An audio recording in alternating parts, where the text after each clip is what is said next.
जय हिंद दोस्तों, स्वागत है आप सभी का आशा मिशन ऑफिशियल यूट्यूब चैनल पर। मैं जीपी सर बलराम सर के मार्गदर्शन में आप लोगों के बीच फिर से उपस्थित हुआ हूं बाबर के एक नए युद्ध के साथ। जी हां दोस्तों, एक ऐसा युद्ध जिसने बाबर के साम्राज्य को भारत में स्थापित करने में मदद दिया। एक ऐसा युद्ध जिसने बाबर के साम्राज्य को नींव रखने में अहम भूमिका निभाई। एक ऐसा युद्ध जिसने मुगल वंश के सबसे बड़े दुश्मन, उत्तर भारत के सबसे बड़े दुश्मन को समाप्त करने में अहम भूमिका निभाई। जी, हम बात कर रहे हैं खानवा के युद्ध के बारे में। खानवा के युद्ध के बारे में हम बात कर रहे हैं। एक ऐसा युद्ध जो कि पानीपत के युद्ध के बाद भारत में बाबर के द्वारा लड़ी गई। एक ऐसा युद्ध जिसने बाबर के साम्राज्य को विस्तार करने में काफी अहम भूमिका निभाया। खानवा का युद्ध, बाबू खानवा का युद्ध जो है यह राजस्थान के क्षेत्र में लड़ा गया था। यह राजस्थान का सबसे प्रमुख और अहम युद्ध है। खानवा का युद्ध बाबू, यह हमारे मुगल साम्राज्य का, मुगल वंश का सबसे अहम युद्ध है।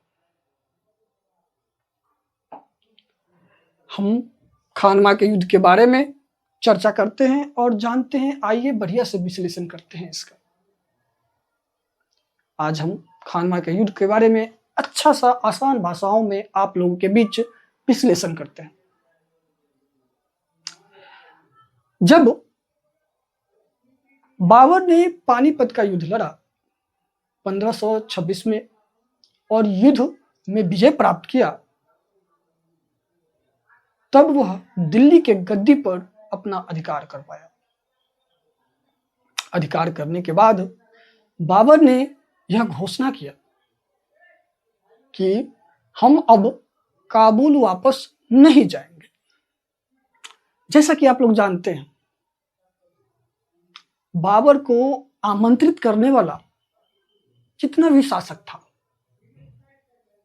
उन सभी को लगता था कि बाबर अपने पूर्वज की तरह, तैमूर लंग की तरह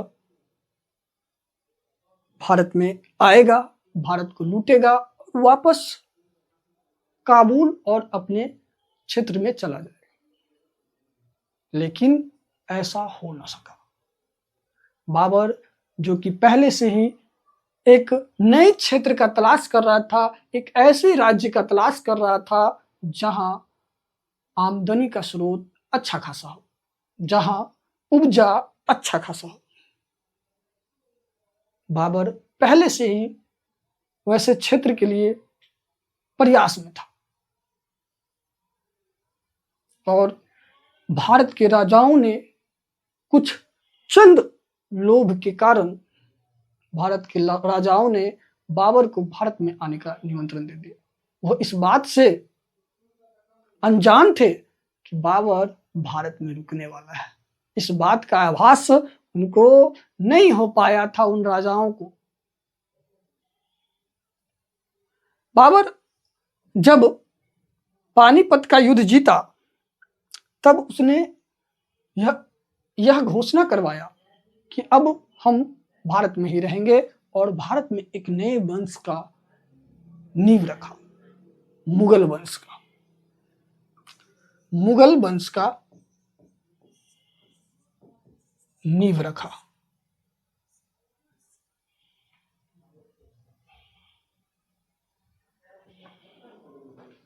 और यह घोषणा किया कि अब हमें काबुल की गरीबी नहीं चाहिए, हम अब काबुल वापस नहीं जाना चाहते हैं। क्योंकि आपको हम बताए हुए हैं, पानीपत के युद्ध से पहले काबुल एक ऐसा क्षेत्र था जहां एक सूखा क्षेत्र था, जहां गरीबी भरी पड़ी थी, जहां पे आमदनी का कोई भी स्रोत नहीं था। इसीलिए बाबर ने यह अनाउंसमेंट करवाया कि मैं दोबारा वापस अब काबुल नहीं जाऊंगा। बाबर ने एक कथन किया, कहा कि अब काबुल की गरीबी फिर से नहीं चाहिए मुझे, काबुल की गरीबी मुझे फिर से नहीं चाहिए। बाबर ने यह कह करके यह घोषणा करवाया। जैसे ही यह घोषणा करवाता है बाबर, भारत के कई राजाओं को इस बात से काफी ज्यादा परेशानी होने लगती है। क्या, क्यों भाई, भारत के अन्य राजाओं को क्यों परेशानी होने लगती है? तो हमने बताया कि वे राजा जो भारत में बाबर को इनवाइट किया था, बुलाया था, वो इस बात को जानते ही नहीं थे कि बाबर भारत में रहने के लिए आ रहा है। उनको तो लगता था बाबर आएगा, लूट के चला जाएगा, तो हम दोबारा से दिल्ली की गद्दी पर हम अपना कब्जा कर लेंगे। सभी राजाओं को लगता था, लेकिन ऐसा हो ना सका। जिसमें सबसे प्रमुख राजा और सबसे शक्तिशाली राजा था उस समय के भारत के राणा सांगा। कौन थे? राणा सांगा।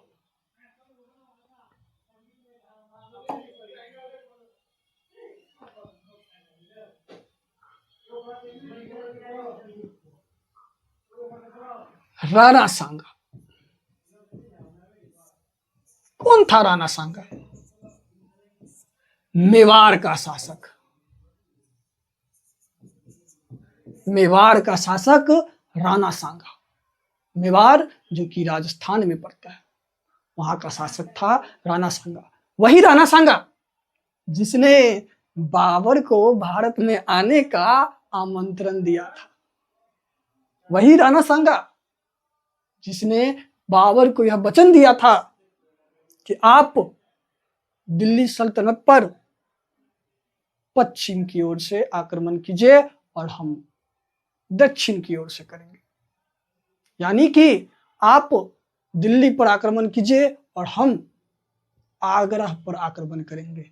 लेकिन ऐसा राणा सांगा ने किया नहीं। राणा सांगा को इस बात से बहुत ही ज्यादा आघात हुआ कि बाबर वापस नहीं जाएगा। राणा सांगा यह जानता था, उसको लगता था कि बाबर आया है भारत में तो वापस चला जाएगा, तब हम दिल्ली पर अपना कब्जा कर पाएंगे। और राणा सांगा बाबू चाहता था कि हम दिल्ली और पूरे उत्तर भारत में एक हिंदू साम्राज्य का स्थापित करें, एक राजपूत वंश का स्थापित करें। यह राणा सांगा चाहता था। लेकिन बाबर के वापस न जाने की वजह से यह सपना उसका अधूरा रह गया। और यह जो सपना अधूरा रहा, एक मित्र आपस में ही दुश्मन बन गए, बस बाबर के न वापस जाने के कारण। दोनों में मतभेद उत्पन्न हो गया और एक दूसरे के लिए से वह युद्ध करने के लिए तैयार हो गए।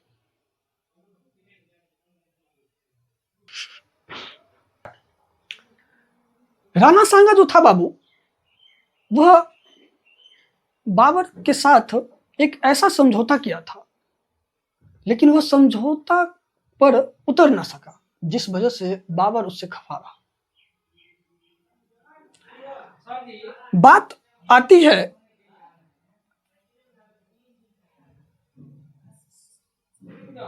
फरवरी 1527 की। एक जगह था बयाना,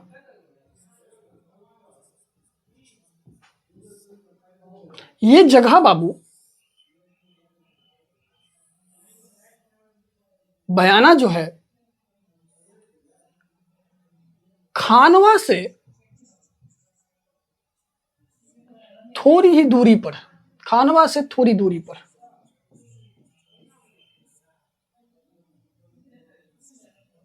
थोड़ी दूरी पर बयाना। बयाना में अचानक हुआ क्या कि बयाना के किला पर बाबर और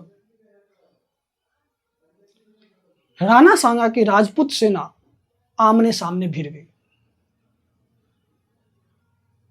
भिड़ने की वजह से जो राणा सांगा की सेना थी,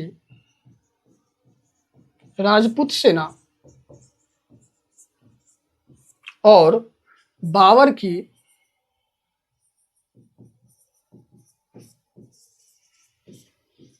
मुगल सेना, यह बयाना नामक जगह पर आमने सामने भिड़ गई। बयाना क्या था? बयाना में एक किला था, और इस किला पर राजपूतों के स्रोत के तहत कहा जाता है कि इस किला पर राणा सांगा का अधिकार था। राणा सांगा का अधिकार था। लेकिन बाबरनामा के अनुसार इस किला पर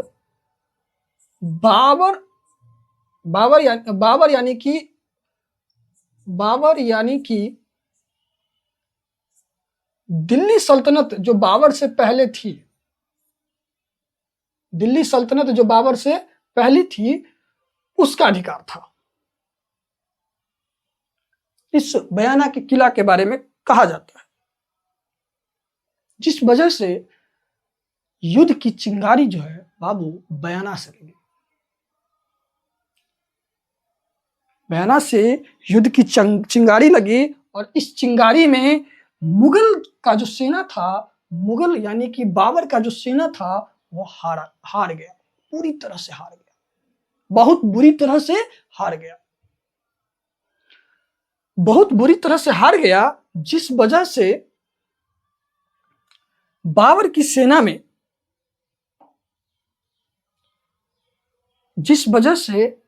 सेना में राजपूत के लिए काफी डर बस गया। इतनी बुरी तरह से हारा कि राजपूत के लिए बाबर की सेना में एकदम डर फैल गई। पता है बाबू, इसके पीछे भी, इस डर के पीछे भी एक और कहावत है। एक और बहुत रोचक कहावत यह है कि डर तो, एक तो युद्ध हुआ, युद्ध में दोनों हार भी गया, युद्ध में बाबर हार भी गया। जो बयाना का युद्ध हुआ, मुठभेड़ हुआ, उसमें बाबर की सेना हार भी गई। लेकिन हारने से ज्यादा बाबर की सेना को डर एक ज्योतिषी के वजह से होना। ज्योतिषी कहिए, क्या सर आप क्या बात कर रहे हैं, ज्योतिषी के वजह से डर होगा क्या? जी हाँ भाई साहब, ज्योतिषी के वजह से बाबर की सेना को और ज्यादा डर होना शुरू हो गया। कि कौन था भाई ज्योतिषी, कहां से आया था, क्या बात है? यह ज्योतिषी बाबर के साथ काबुल से आया था। ज्योतिषी का नाम था मोहम्मद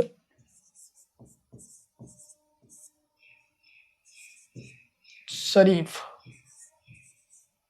मोहम्मद शरीफ यह ज्योतिषी था। इस ज्योतिषी ने यह भविष्यवाणी की कि इस बार जो युद्ध हुआ, अब जो युद्ध होगा, उसमें बाबर की सेना बहुत बुरी तरह से हारेगी, यानी कि पश्चिमी सेना बहुत बुरी तरह से हारेगी। पश्चिमी सेना बहुत बुरी तरह से हारेगी, जिस वजह से बाबर की सेना में और ज्यादा डर फैल गया था। एक तो बेचारा पहले से ही हार के आया हुआ था बयाना से, राजपूतों से, लेकिन ऊपर से जो ज्योतिषी था वह और ज्यादा इसका डर को बढ़ा दिया। इतना डर बढ़ गया कि बाबर की सेना यानी कि मुगल सेना युद्ध करने से कतराने लगी। तब बाबर ने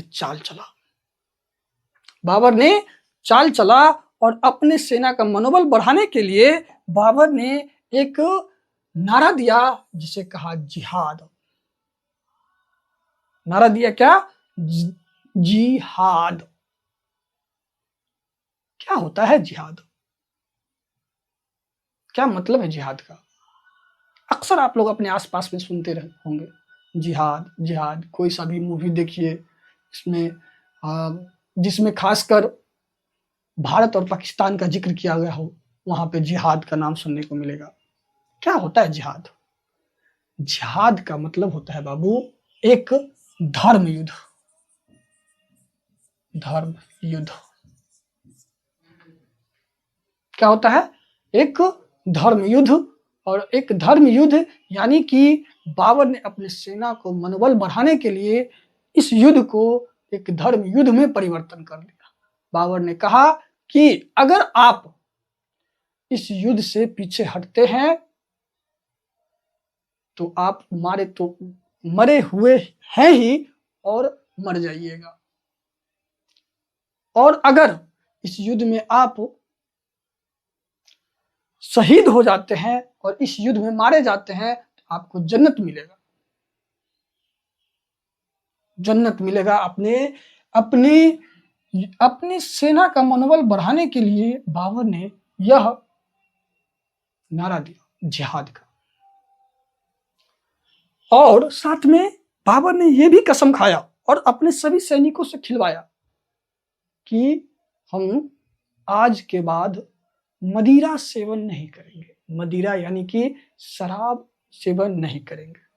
जैसा कि आप लोगों को भी पता होगा कि इस्लामिक धर्म में शराब पीना हराम होता है। जैसा कि हम लोग अपने गांव घर में किस्सा सुनते आए हैं, और ये भी प्रमाणिकता है इसका कि इस्लामिक धर्म में शराब पीना हराम है।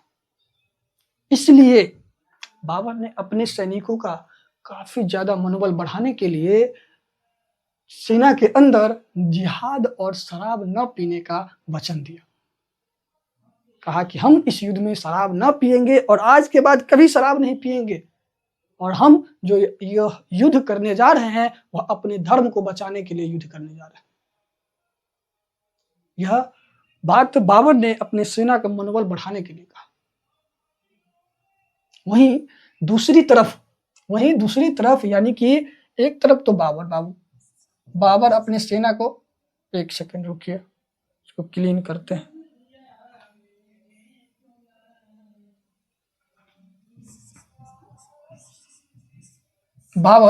एक तरफ बाबर अपने सेना का मनोबल बढ़ा रहा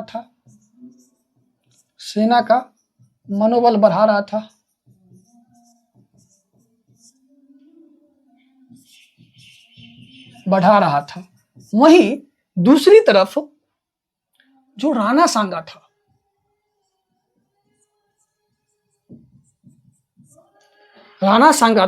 जो कि राजपूत का नेतृत्व करता था, सभी राजपूत राजाओं का नेतृत्व करता था, वह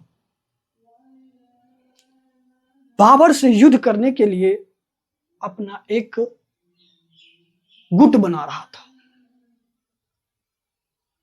देखिए, याद रखिएगा, मुठभेड़ हुआ फरवरी के महीने में। ध्यान रखिएगा बाबू, ये बात कहानी में बहुत रोचक बात है कि फरवरी के मंथ में, फरवरी 1527 में मुठभेड़ होता है। कहाँ होता है मुठभेड़? तो बयाना नामक किला पर, बयाना नामक जगह पर किला के लिए हुआ। जो बयाना नामक जगह था वहां पे किला के लिए मुठभेड़ होता है, और यही मुठभेड़ खानवा का युद्ध का चिंगारी का काम करता है। और यहां से बाबर अपने सेना का मनोबल बढ़ाने में लग जाता है, और राणा सांगा जो था वह अपना गुट बनाने में भिड़ जाता है, क्योंकि राणा सांगा जानता था कि बाबर को ऐसे हराया नहीं जा सकता है। बाबर को ऐसे इतना आसानी से हराया नहीं जा सकता है। इसलिए बाबर चाहता था कि हमें जितना हो सके उतना सहयोगी को अपने पक्ष में लाना है। इसलिए बाबर ने गुट बनाना स्टार्ट किया, जिसमें बाबर ने अपने गुट में उस समय के अपने सबसे प्रिय मित्र मेदिनी रॉय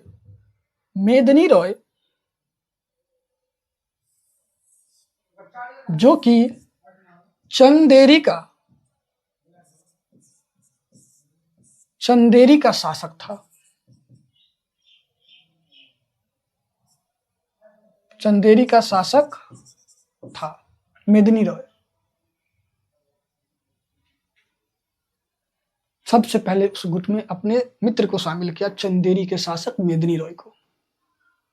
दूसरा,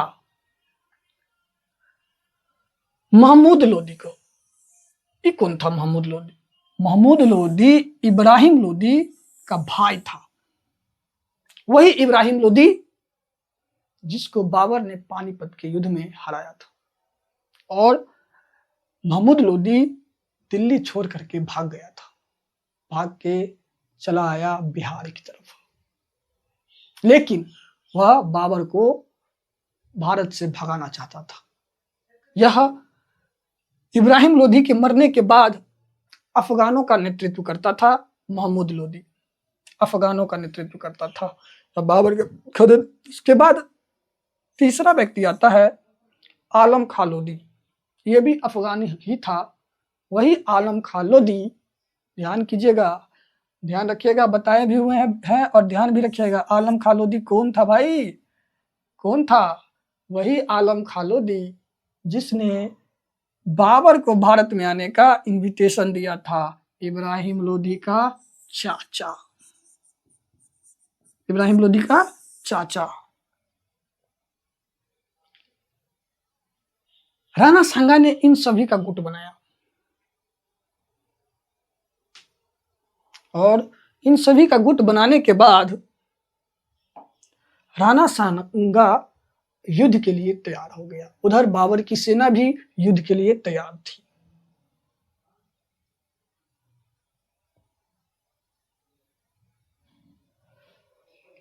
पता है बाबू, युद्ध जो हुआ ये भी युद्ध कह सकते हैं एक तरफा युद्ध था। ऐसा इसलिए हम कह रहे हैं क्योंकि राणा सांगा का जो सामूहिक सेना थी, जिसमें महमूद लोदी, मेदिनी राय, राणा सांगा, हम यहाँ पे बनाते हैं राणा सांगा का साथ था मेदिनी रॉय,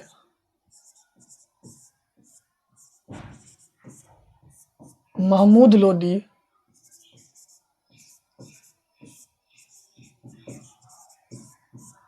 तीसरा आलम खां लोदी।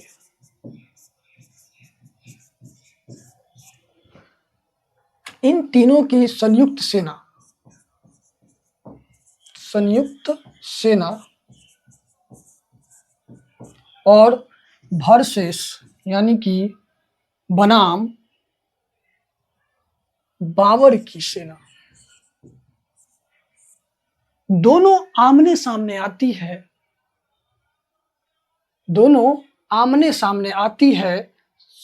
17 मार्च 1527 को खानवा के मैदान में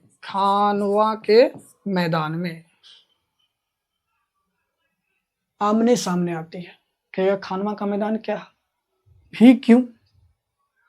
तो खानवा का मैदान, खानवा एक ऐसा जगह था बाबू, हम मैप में दिखाते हैं, शायद मैप हो, दिखाते हैं। अरे यार भागो तुम, यार भागो यार, क्लियर करना पड़ेगा तो भागेगा ये। ओ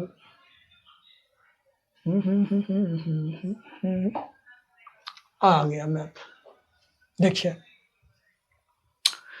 ये है खानवा बाबू और ये रहा आगरा। गौर कीजिएगा, ये जो खानवा का मैदान है, यह खानवा इसी से थोड़ा सा आगे है, थोड़ा सा जस्ट आगे है। आपको यहाँ पर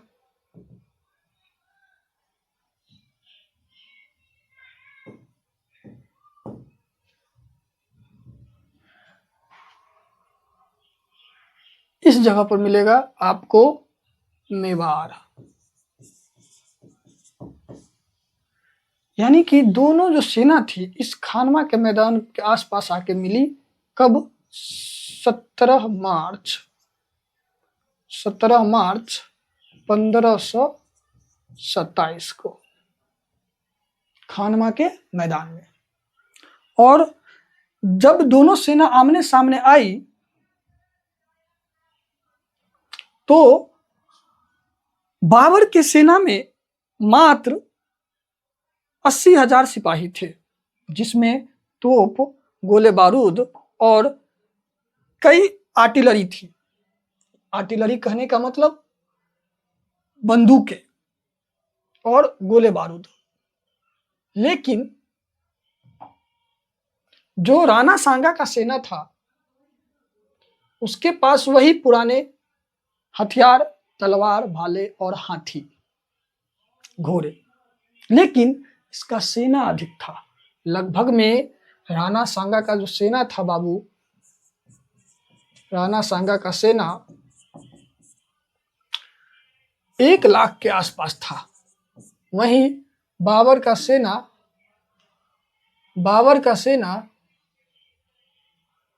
80,000 के आसपास था। 80,000 के आसपास।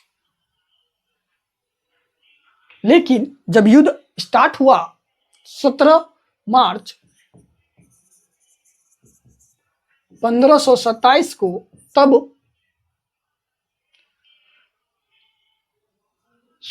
युद्ध की शुरुआत में राणा सांगा जीत रहा था। लेकिन जब दोपहर का समय हुआ तब उस बीच में जो पाली थी पलट गई और बाबर की सेना जीतने लगी, जिसका रीजन था कि युद्ध के दौरान ही राणा सांगा के आंख में तीर लग गई। आंख में जैसे ही तीर लगी तो उनके सरदारों ने उनको युद्ध के मैदान से दूर लेके चला गया और राणा सांगा के जगह उनकी ही एक सरदार था जिसका नाम था आझा झल्ला। क्या नाम था? आझा झल्ला, जो अदालो ला, आझा झल्ला।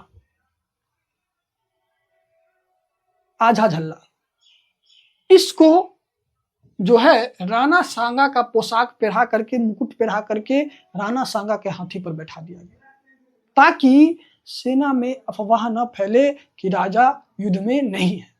लेकिन तब तक अफवाह फैल चुकी थी और सेना का मनोबल टूट चुका था, जिस वजह से दोपहर आते आते युद्ध जो है सो बाबर के पाली में चला गया। और बाबर इस युद्ध में मेदिनी रॉय, राणा सांगा और महमूद लोदी और आलम खां लोदी के संयुक्त सेना को हराकर युद्ध जीत गई। बाबर जब यह युद्ध जीतता है बाबू, तो युद्ध जीतने के बाद यह एक उपाधि धारण करता है, गाजी का उपाधि धारण करता है। क्या होता है गाजी का मतलब? गाजी का मतलब क्या होता है? गाजी का मतलब होता है धर्म योद्धा। क्या होता है बाबू? धर्म योद्धा।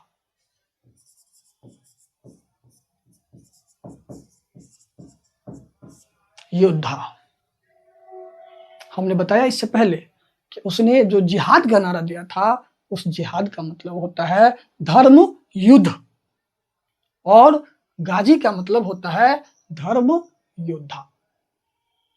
गाजी का उपाधि लिया बाबर खानवा के युद्ध में जीतने के बाद। खानवा का युद्ध का परिणाम यह हुआ बाबू कि बाबर ने मेवाड़ पर अपना अधिपत्य कर लिया और साथ में राजपूत अफगान का जो गठबंधन था उसको पराजित कर दिया। मेवाड़ को मुगल में मिला लिया। और इस खानवा के युद्ध के बाद सबसे इंपॉर्टेंट काम यह हुआ कि मुगल का जो सत्ता था वह भारत में अस्थायी रूप से स्थापित हो गई। अस्थायी रूप से स्थापित हो गई क्योंकि मुगलों को मात्र एक राणा सांगा से ही डर था, क्योंकि मुगल जानते थे कि भारत से अगर हमको कोई बाहर खदेड़ सकता है तो वह उस समय के उत्तर भारत के एकमात्र शासक थे राणा सांगा। इस युद्ध ने मुगल वंश को भारत में स्थापित करने में अहम भूमिका निभाया। खानवा के युद्ध के बाद बाबर अपने साम्राज्य का विस्तार करना शुरू किया और अपने साम्राज्य को और सुदृढ़ करना शुरू किया। बाबर ने इस युद्ध के परिणाम स्वरूप अपने नाम के आगे गाजी उपाधि जोड़ा। और इसके बाद बाबर भिड़ जाता है चंदेरी के युद्ध में, जिसे हम अगला क्लास में आप लोगों के बीच प्रस्तुत करेंगे। अभी के लिए इतना ही, और आशा करते हैं कि आप लोगों को हमारा ये वीडियो अच्छा लगेगा। हमारा ये वीडियो जो हम यह विश्लेषण किए हैं, यह जो कहानी बताए हैं, आप लोगों को अच्छा लगेगा। उम्मीद है कि आप सभी को हमारा यह विश्लेषण काफी बेहतर लगेगा। अगर बेहतर लगे तो आशा मिशन ऑफिशियल को सब्सक्राइब कीजिए, लाइक कीजिए और कमेंट कीजिए। धन्यवाद।